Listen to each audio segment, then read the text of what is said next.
Hola, soy Norma, aquí cocinando sin idea. Hoy vamos a hacer un pico de gallo tradicional con los mismos ingredientes que tú y yo conocemos. Pero este pico de gallo es tan famoso que donde quiera que yo voy me lo piden. ¿Quieres saber mi secreto? Acompáñanos, aquí, cocinando sin idea. Vamos a empezar con el tomate. Los tomates tienen que estar maduros, pero no aguados, que no estén mayugados porque hace la diferencia. No quieres un pico de gallo que se convierta en salsa. Los tomates tienen que estar duritos. Hace la diferencia.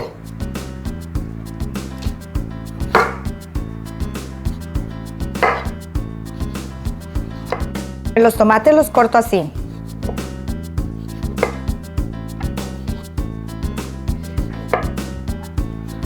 No aprieto el tomate, porque al apretarlo se le salen los jugos. Y no queremos eso. Y hago esto, miren.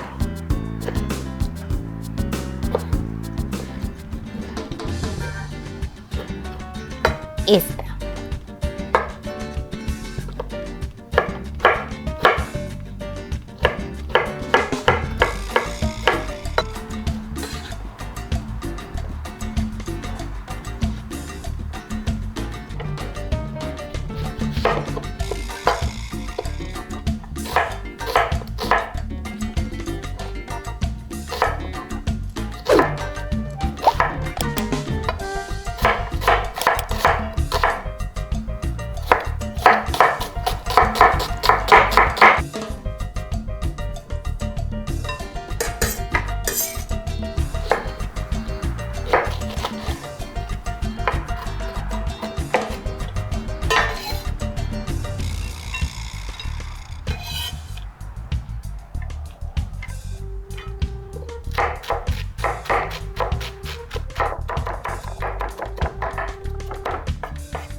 Vamos a probarlo.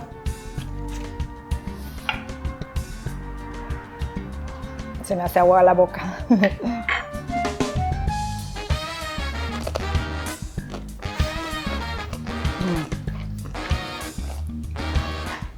Delicioso.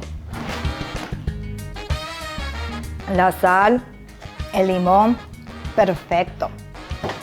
Guys, no cabe duda, mi sazón sigue siendo perfecto. Buenísimo. Gracias por acompañarnos. No se los olvide suscribir y like. Déjenos sus comentarios. Nos vemos la próxima y bye bye.